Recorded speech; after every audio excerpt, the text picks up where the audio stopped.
I'm trying to stop smoking weed pretty much. And right about now, I would be outside smoking a joint. But since I'm really trying to stop smoking weed because, well, I'm stopping smoking weed, I'm not trying. Because I definitely need to lose 20 more pounds um, within the next month or so, like 2 months, 20 more pounds in 2 months. So that's 10 pounds a month. And so hopefully I won't be blogging all the time, like to distract myself. I could trying to do something else. Like I was supposed to be learning how to sew this season, but my weight is going up and down and it's like I'm not inspired to sew because I have not met my target goal weight wise. So um I definitely don't need to be sitting around blogging. I need to be up and moving and active. But in my spare time, I like to go down this rabbit hole, which is Auntie Hammy. Um, so I learned about Auntie Hammy, of course, when the song came out, Pum Pum Pum. And she was a big thing back then because, they were able to commodify her because it was like a overnight sensation. It was like, her look, her aesthetic. She had this comedic look. She was, a deeply melanated, black woman that wasn't trying to give you the bundles and the makeup and, just being her raw, authentic self. Very funny, very authentic, very real. And to me, she's beautiful. But, to the status quo and to society, a lot of people wouldn't see her as, anything just to be like, ooh, ta-da, she's so beautiful. So she started blogging and from what I've learned, hey baby, she started blogging and storytelling. And I was watching in the comment section, people was like, why Auntie Hammy don't have all of these views? Like why it don't be millions of people on her live? And I think for the same reason there don't be a lot of people on my live, because for one, we're not gonna always give you the foul doral and fiddly dee. We're not gonna give you the bells and whistles all the time. And we gonna really say what's on our mind. So I can relate to her in that regard. And so I know why she don't have buku followers, because mama gonna say what she feeling. And what she feeling, we don't always want to hear. You know what I'm saying? I don't agree with everything that come out of her mouth. But if I'm being honest, one of the reasons why I started following her is because I saw Armon Wiggins in the caption and I wanted to see what she was gonna say. Cause Armon is always putting his mouth on everybody. Like he always putting his mouth on people. Yeah. I think we're shadow banned too. I think it's a shadow ban going on too. And so Armon Wiggins is always putting his mouth on everybody. And so recently she was talking about a video that he did with Wildly.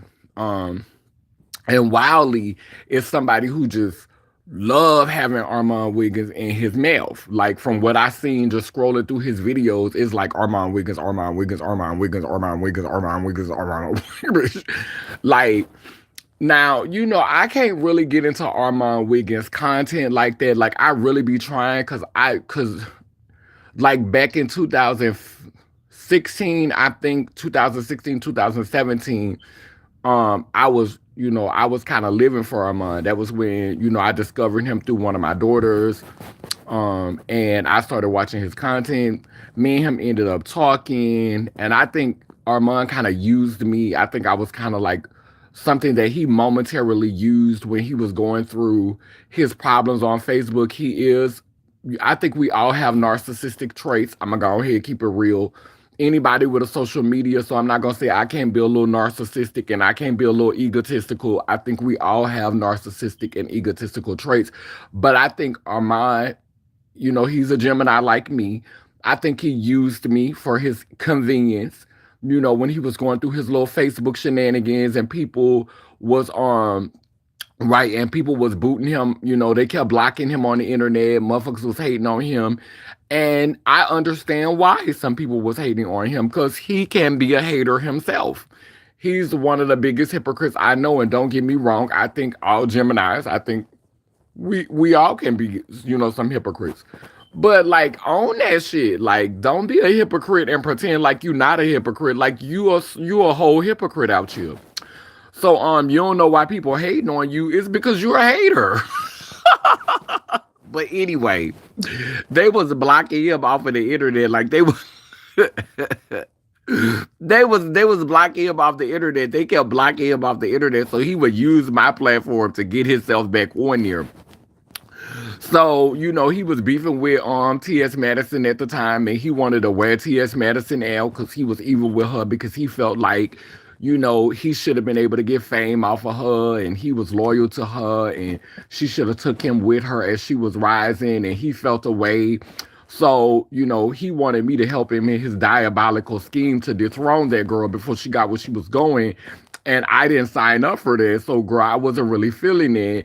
Then he was saying, he was making content about people with HIV, which I also wasn't feeling the stories and stuff that he was telling about HIV. I wasn't living for none of that. So, me and him had to part ways because of creative differences. Now, fast forward, I don't really, listen to him for his content because to me, I always thought, and this is where I'm going to give him a compliment.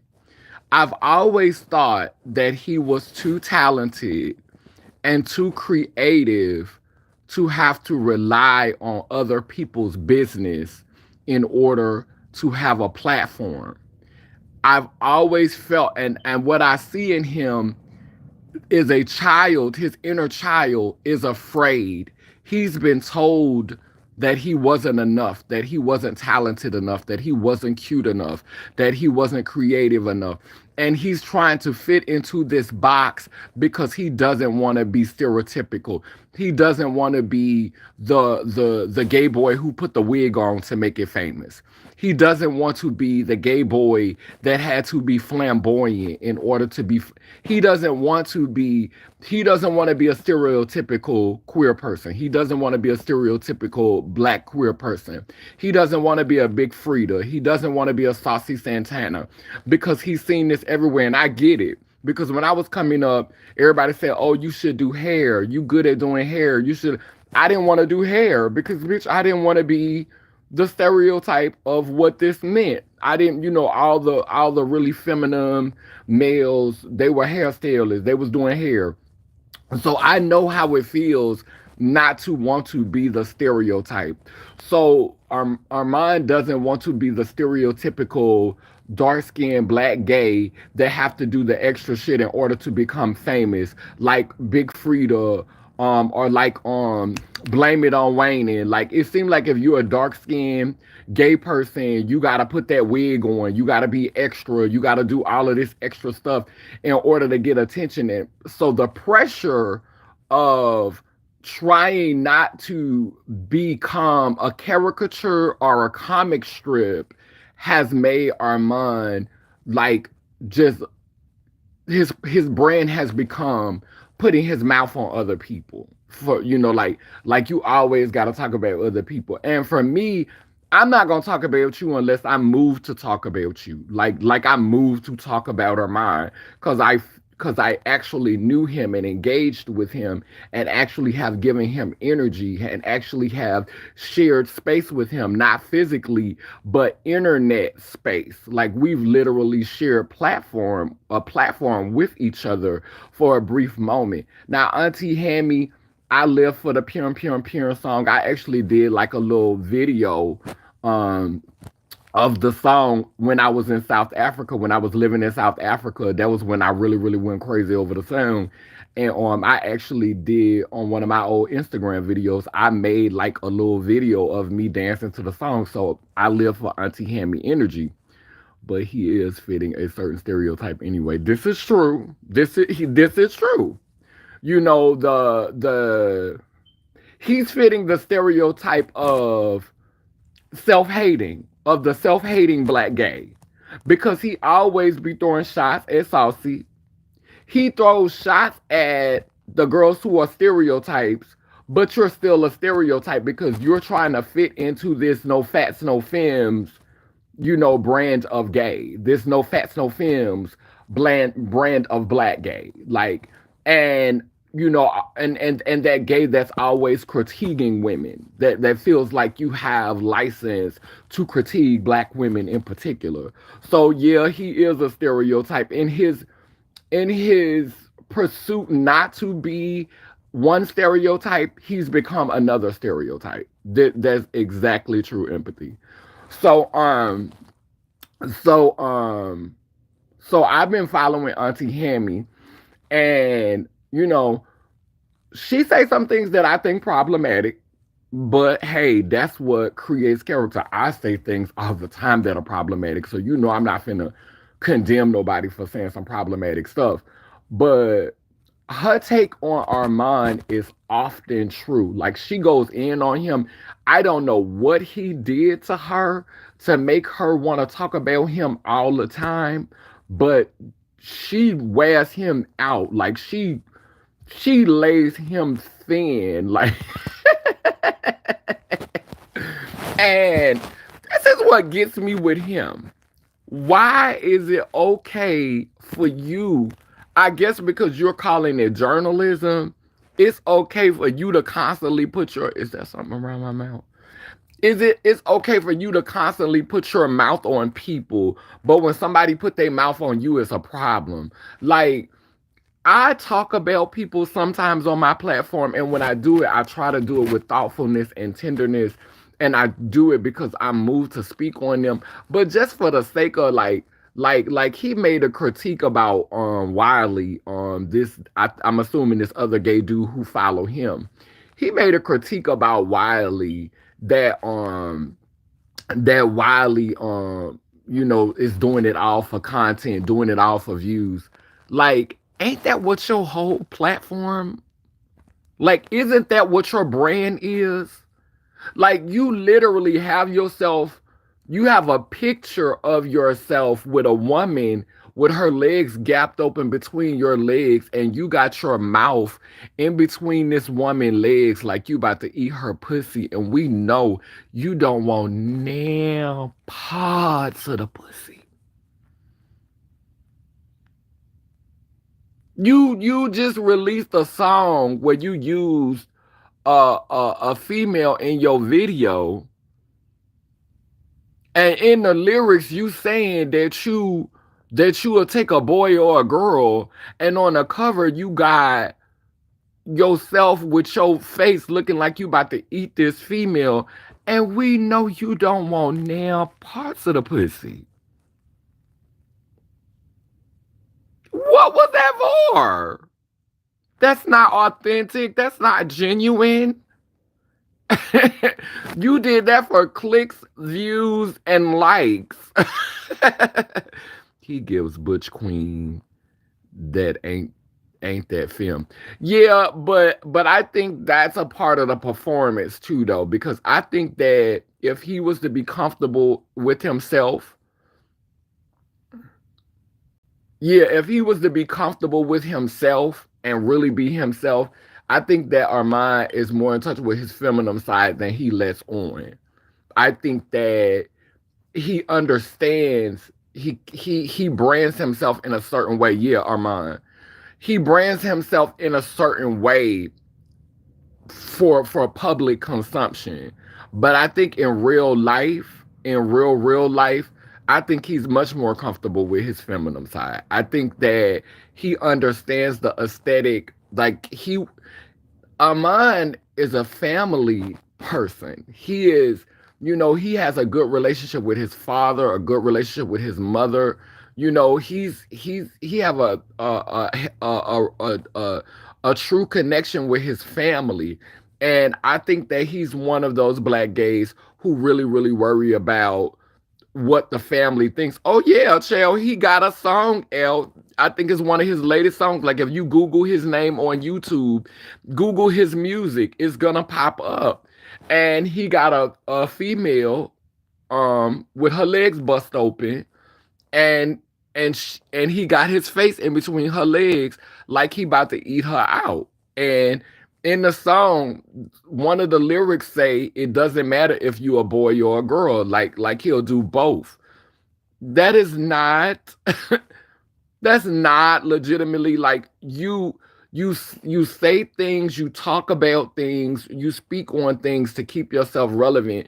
And I just feel like he has a habit of playing like he didn't get what he wanted from Nicki Minaj. Like, he's hungry for fame. He's hungry for notoriety. He's hungry for to be celebrated. And when he, talks about you for a certain amount of time and he give you a certain amount of life, he expects to get more acknowledgement from the people that he talks about. He wants to get praise from the people that he talks about. And when he doesn't get it as fast as he would like it, he flip flops. And that's something that, turned me off about his content. He don't start talking about you because he sincerely is just gonna call a spade a spade. He'll try to be loyal to you to see if he could get some attention from you, or to see if he could get a doorway in, to see if he gets some type of note. He'll play it safe for a little while, and then once he see he's not really getting the life that he want to get out of that person, then he'll go ahead and say the shit he been really wanting to say the whole time. Wait, how many straight men doing his work, not many successful ones? How many straight men doing his work? Her album out today. What album? Yeah, what album? But yeah, so basically, I just wanted to just come on and talk about this whole thing. Like I feel like it's important to say that, like, I be looking at some of these bloggers and they be in their feelings when people drag them. You know, like I couldn't even listen to what he was saying about Wiley when I went on Wiley video, because damn video was like 5 hours long. I was like, damn. But I went on the video to see him talking about Wiley, and I'm like, and I'm reading the comment section because I'm not gonna sit up here and listen to all of this bullshit. Cause Armon got the gift of gab. He know how to motherfucking spin a narrative and make another person look foolish. Like that's just a, oh, okay, Nicki Minaj album. Okay. So he know how to spin a narrative and make the other person look foolish. That's a Gemini trait. We all know how to do that. But but it's like, you get mad at people for hating on you. You get mad at people for speaking ill of your name. You get upset or you get offended with people for stating their views on you, when literally that is what your whole platform is about. If we went to your platform and we took away, because it's really not journalism, because you're adding your perspective. Journalism is supposed to be unbiased. Like, as a journalist, you just put out the information and you let other people add their perspective in the comment section. But journalism is supposed to be unbiased. The moment you start adding all your critiques in it, there's a thin line between critique and hating. And it can be based on perception. Again,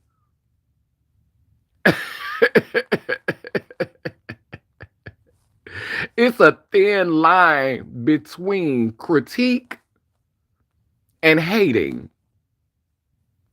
And you dance that balance in every video you put out, because it starts to become like you have the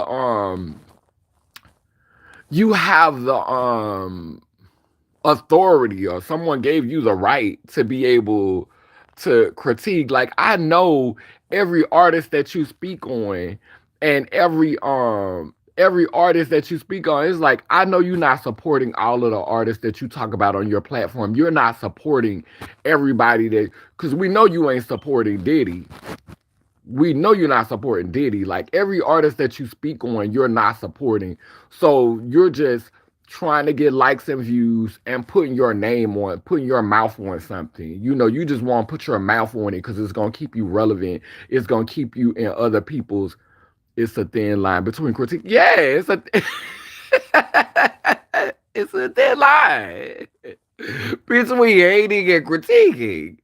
And when you always like critiquing somebody who you have not sown into, who you have not invested any time or energy into other than to critique them. Like you legit don't fuck with them. This is the reason why I can have your name in my mouth because I actually invested time and energy in supporting you at one period and I was burned by you.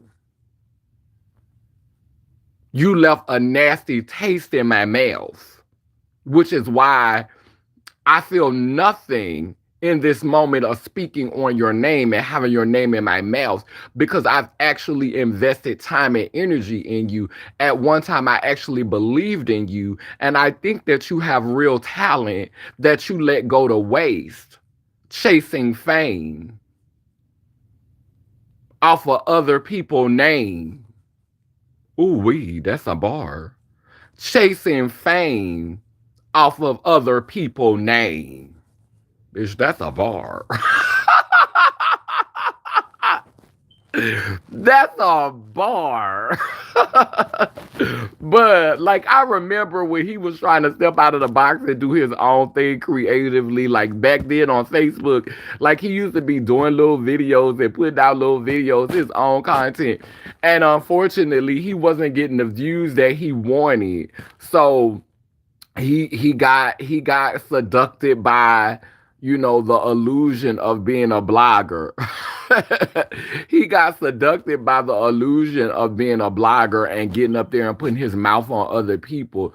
And I think that there's so much more in him. He's just like I said, he is afraid to show that because in order to be whole, you gotta be you got to be unafraid to look foolish in front of people. In order to find out who you are, you got to be unafraid to step outside of your comfort zone and be foolish, to look foolish. You can't be afraid of that. And some people be so worried about looking foolish that they try to fit into this box and you end up ultimately living a life of foolishness.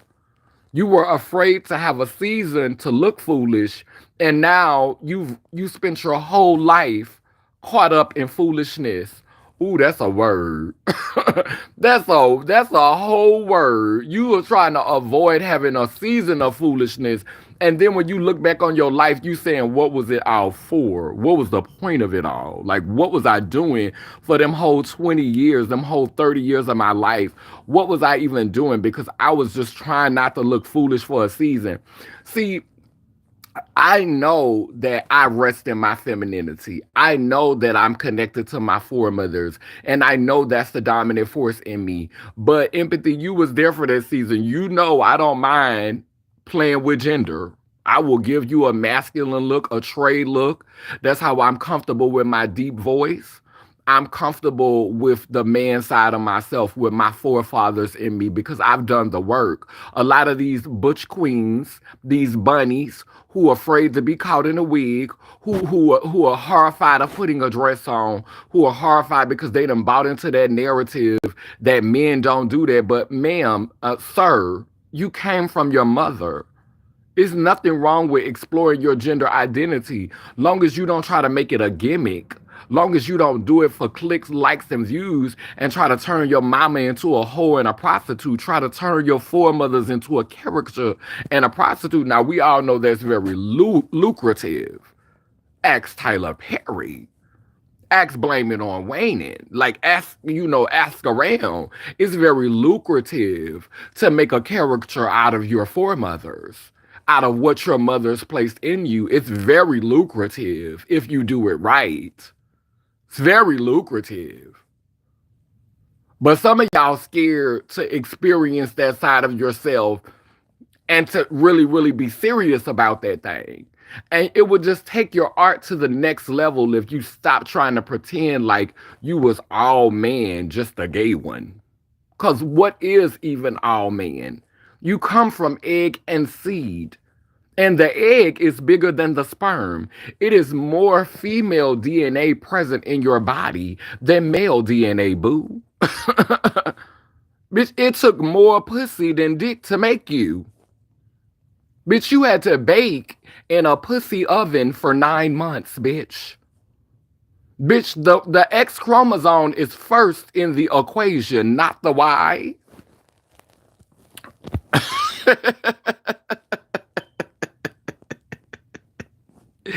Yes, ma'am, buddy. Yes, ma'am. Chasing fame off other people's name, period. You make it sound so vulgar when you say he be putting his mouth on me. You made yourself out of fool trying to avoid made yourself out of a fool trying to avoid the foolishness. Exactly. I am whole, becoming purple ain't for the weak. It ain't for the weak. Because baby, when I tell you it'll take you on a ride. It will take you on a ride you're not ready for. Yes, you can't be afraid. You can't be afraid to embrace that wholeness, that balance. Come on. And not just to talk about the gay men or to talk about the black men, but the same thing is going on with our sisters. Like a lot of the females, they will have their daddy all up and through them and don't want to own that they're whole as well too. They want to make you feel, they want to act like they superior to you because they was born with a vagina. You know what I'm saying? But at the same time, ma'am, we all came from the same place. I didn't come from a different planet because I had a penis when I was born. We all came from the same place. We just created with different parts to do different things. And don't do too much because you opening your legs and bringing slaves here for the plantation, mama. Don't do me and I won't do you. Don't do me and I won't do you. Because we not finna act like we didn't exist before we was born. Even in the Bible it says that the creator knew about us while we were in our mother's wombs, which means you knew me before I was even here. You knew I existed. Y'all don't come together and create.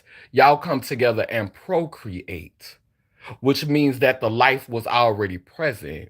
You just cultivated it into another thing. But the life already existed, honey. I existed before I was that piece of sperm in his sack. I existed before I was that egg in her womb. Or his womb, if it's trans. And her sack, if it's trans. Let me be respectful. But I existed before that, just in a different form. I've always existed. We've always existed, just in different forms. Just like water, we change forms. We start off one thing, we change it to another thing, and then it happens all over again.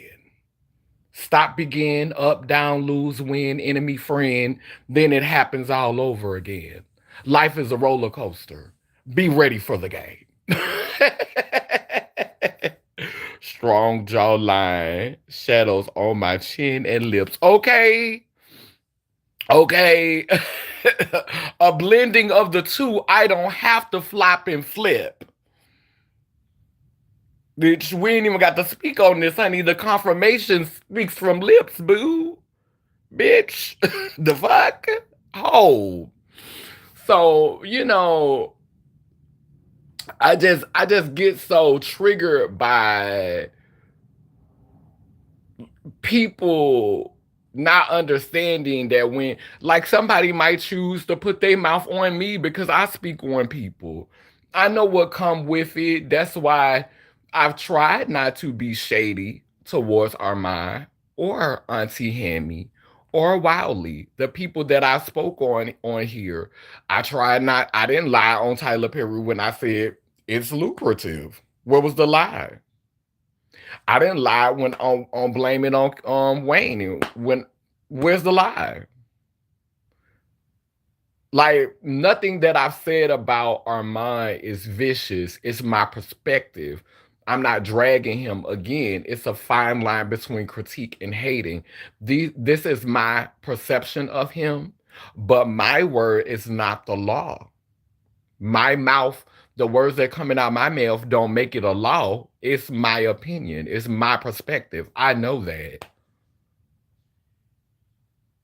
What I said about Auntie Hammy, I think Auntie Hammy is really funny, but at the same time, I think some things exist within her that create the division between those of us who are born with XX chromosome and XY chromosome. It's a game and a war that a lot of y'all playing, but the shit ain't got nothing to do with me, boo. Cause I ain't never been around here. The last time when I repped patriarchy, it was because I didn't know no better. But I'm not here for a matriarch that's a spin off of patriarchy. I'm not here for patriarchy with ovaries.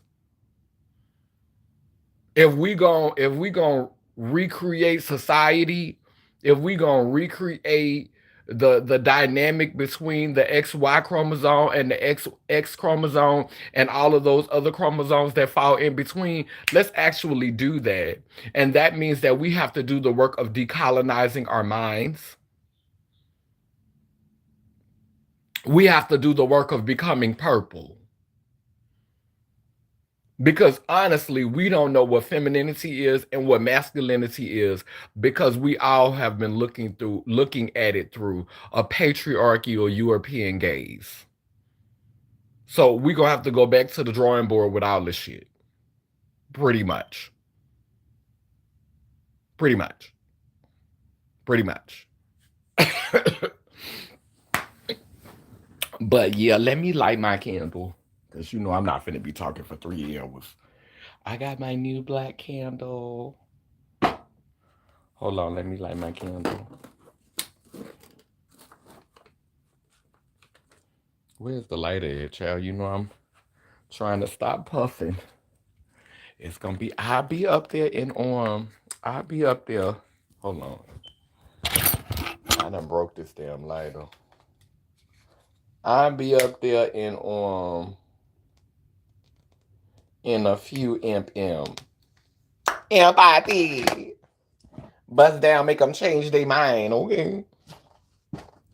But so we light this candle to acknowledge the ancestors who have come, the ancestors who are coming, and the ancestors who are here. This candle represents past, present, and future. As above, so below, as within, so without. Thank you, God Goddess. Thank you, God Goddess. Thank you, God Goddess. A man, a woman, Laylim Layler. Love y'all.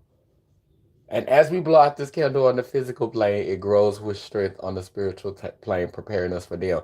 Y'all know this year we having a planetary alignment and we having another eclipse. 2024 is about to be it. And if Donald Trump get reelected, let's know it's gonna be a sign that we gotta get ready. Oh yes. And this is what I understand about it. People who root for somebody that we know is going to be bringing chaos, people who root for that, you don't have to worry about how this is going to work out because the main ones who was rooting for this is going to be the first ones to be let down. That's typically how karma works. So get ready for next year. It's going to be really exciting. I feel the difference in what you do is illuminate the fuckery. That's all we can do in this mess. Because it's all a mess. It's all a mess. We walk out the door, we step in the shit. It's just all shit. We was born. They in the Bible they say we were born in sin. Sweetheart, sin is shit. We was born in shit. We wade through shit every day. Dog shit, cat shit, pig shit, horse shit, cow shit, shit everywhere, from the window to the walls. I was actually going to say earlier about our perceptions on masculinity and femininity are all warped based on this patriarchy. We have no clue the actual sense and the essence of things. Right. It's all been distorted. And a lot more is probably acceptable in femininity, but we need to learn how to claim it. We need to learn how to hold space for all of ourselves, and we need to tap back into that and just like we literally we gotta decolonize our minds. We do. We do. All right. I love you. Thank you so much, Empathy. I'm so glad you came on. You really, really brought something to this live that it needed. All right. Well, y'all have a beautiful day and happy holidays for whatever that means. Amen. A woman, Laylam, Layla.